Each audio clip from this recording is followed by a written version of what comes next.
बोला छत्रपती शिवाजी महाराज की जय।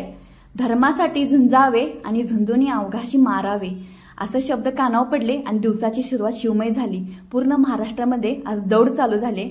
आणि चला तर आज घटस्थापनेचा पण पहिला दिवस आहे आणि मी त्यासाठी घेतले आज उपवासाचा एक पदार्थ, तो म्हणजे आहे बनाना मिल्कशेक। त्यासाठी मी 2 केळं, काजू, बदाम, दूध, विलायची, साखर घेतले आणि हे पहिल्यांदा मिक्सरच्या भांड्यामध्ये केळ कापून मी घातले, काजू घातले, बदाम रात्रभर भिजत घातलेत आणि हे सोलून घेऊया। आजचा कलर आहे पिवळा आणि पिवळा म्हणजे शुभ्रता व आनंदाचं प्रतीक मानलं जातं आणि हे शैलपुत्रा ह्या लक्ष्मीचे प्रतीक आहे, समर्पित केले तिला। आणि आपण मिक्सरच्या भांड्यामध्ये दूध घातले, साखर घातल्या आणि हे फोडून विलायची घातली आणि हे आपण मिक्सरच्या भांड्यामध्ये चांगलं फिरवून ह्याचा ज्यूस करून घेणार आहे, म्हणजे मिल्कशेक बनाना मिल्कशेक करून घेतलाय।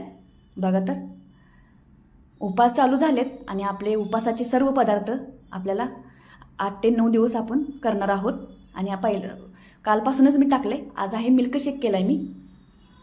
आपला मिल्कशेक तयार झाले। असंच आपलं चॅनल पाहत राहा आणि नवरात्रीच्या सर्वांना हार्दिक शुभेच्छा। धन्यवाद।